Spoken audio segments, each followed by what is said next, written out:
Okay, then we're live. So this is going to be a new podcast slash video. I guess I'll put this on Spotify so that way it's technically a podcast as well.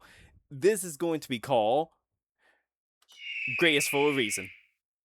Damn right. Yep. Oh yeah. We'll try, and I'm gonna put this in huge asterisk, try to limit the cursing until the next part. Basically, I decided on this series because, well, I see nothing in my YouTube feed but like anti-American videos all over the place. Tell me Everything about it. about it's just why America sucks, why we hate America, X, Y, and Z. And worst of all, they say America don't have a culture. And frankly, since this nation is 250 years old now, I don't know how old you have to be to actually declare your culture a culture, but I think we do have much of I think we have a huge culture in America. And we Yeah, got and a I lot of think things to be proud of. So, yeah, too many people are trying to change it. yeah, we will we'll get to those. But We'll get to that. anyway, the way this is going to work is going to basically be a it's going to be a two-part video series for each episode. The first episode is going to be a short bite size, no longer than 15 minutes at most. At most. Most of it's probably going to be less than 15 minutes, less than 10 minutes sometime. And this is mainly because I got to appeal to the young attention span of our youth, who apparently got the attention span of a goldfish thanks to the commie apps of TikTok. So, I'm going to do a lot of jokes, a lot of tongue-in-cheek humor. I'm going to poke fun at a lot of non-American things.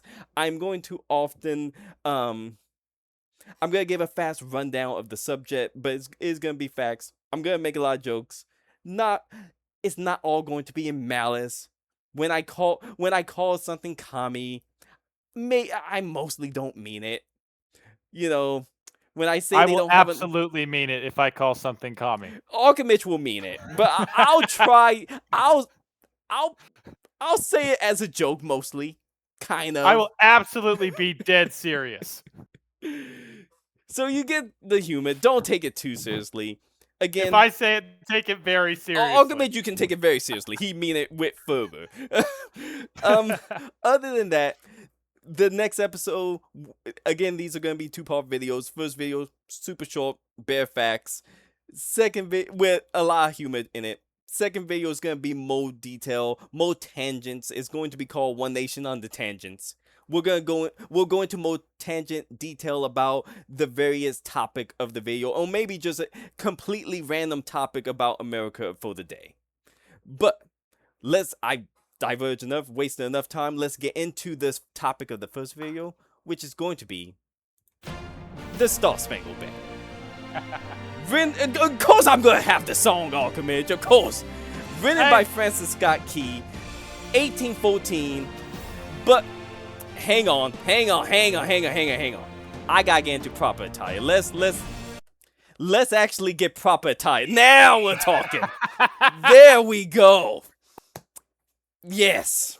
I feel more Uncle American Sam now. would be proud. Oh yes.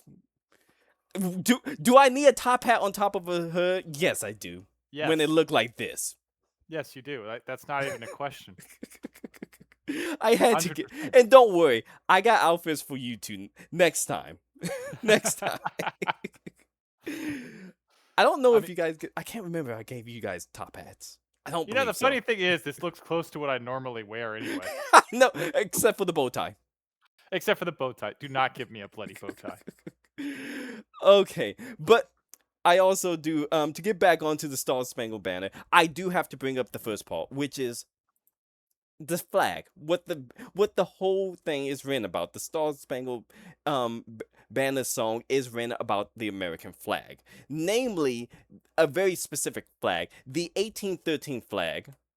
If you're watching on YouTube, that's the picture of it in the Smithsonian's currently. I believe it's been restored partially in that picture.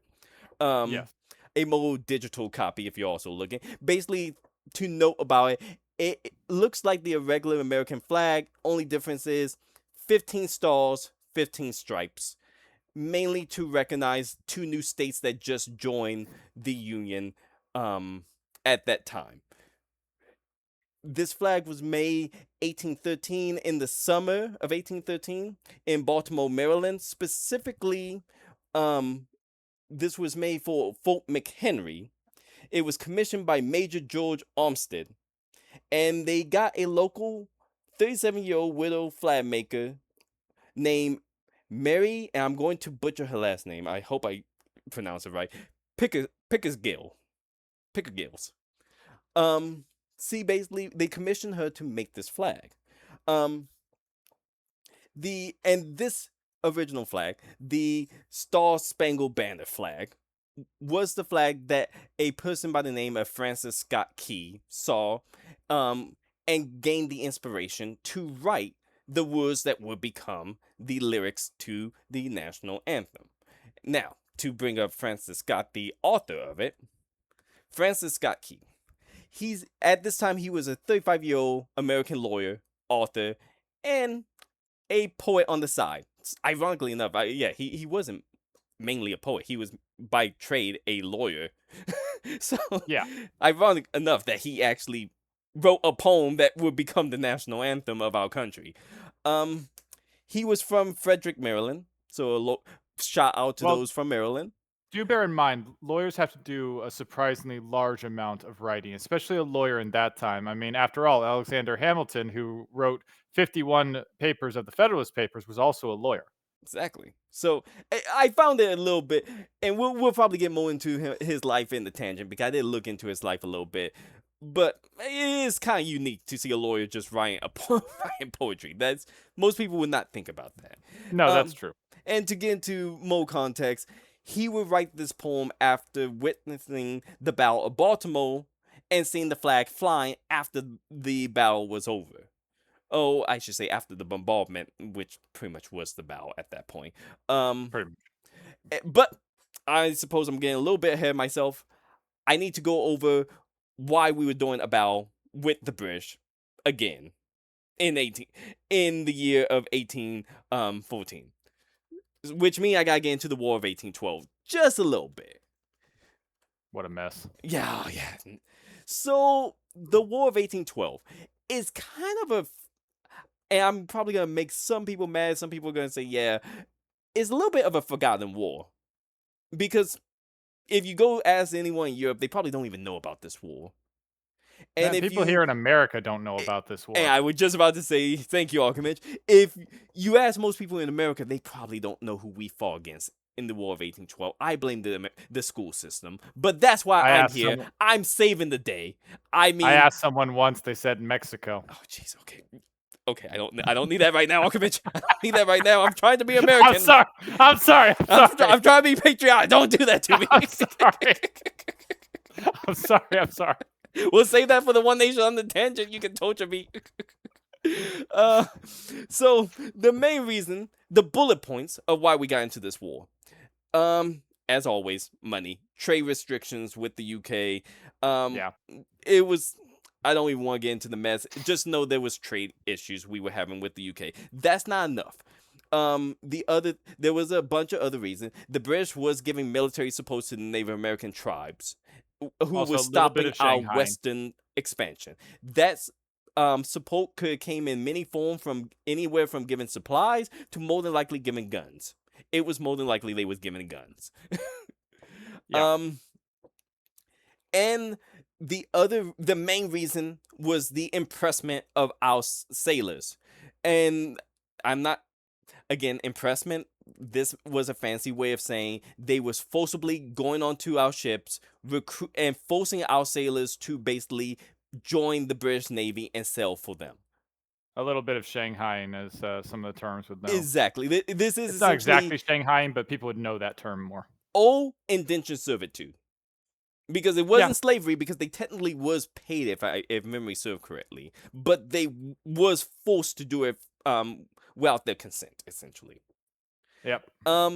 This, combined with a bunch of other minor things, led to the War of 1812. Now, it's not a surprise to, again, this video series is about to be all America, so I don't like to get into anything Europe, but they was dealing with a small little issue at this time period, it was just a tiny conflict, nothing major. You probably never even heard of it. Just something called the Napoleonic Wars. Um, just it Zay, you probably never even heard of this in the Napoleonic Wars. Who, I mean, what? The ice cream? Yeah, possibly the ice cream. Nothing major. No, it wasn't anything, okay? It was just some little guy trying to make people eat French baguette. I don't think it was anything. We fought I thought revolution he so we wouldn't have to deal with it. So who cares? I thought he had curly hair and glasses. Right? So who cares about this? Let's get back to what really matters, America. So, us, the War of 1812. We were doing decent. I mean, we had some good early victories in the beginning on the sea. It was fine. I mean, we didn't do well with the annexation of Canada like we wanted, but we were doing all right. And then, you know, the White House kind of burnt down I will thanks say to the one thing. British. I will say one thing. Yes, the British did light the Capitol on fire, but I say why America's great. God himself intervened because when the British were doing this, a freaking storm came out of nowhere and doused the fire and actually caused a lot of havoc to the British encampment. So Again, yeah, suck it, Britain. Suck it, Britain. well, to despite that, it was still not going great for us because No. after which they did try to hit Baltimore, which at the time was the third largest American city. So this would have been devastating if we get the capital burnt down and then at the same time we get hit in Baltimore. So they had sent Major Armstead to Fort McHenry to basically as a defensive measure, and he had fortified the fort. Now, to get back to why all of this mattered with Francis Key Scott, an American lawyer, why is he here? He was apparently sent here as a negotiator because they had recently arrested a guy by the name of Dr. William Beans, an American. And he was and basically they sent an American delegate along with Francis Scott. And the reason Francis Scott got sent with the American delegation to negotiate this guy's release is because he was friends with the guy, and a bunch of people in town basically just came up and asked him, "Hey, will you please go and see if this guy can get released?" He basically got talked into it.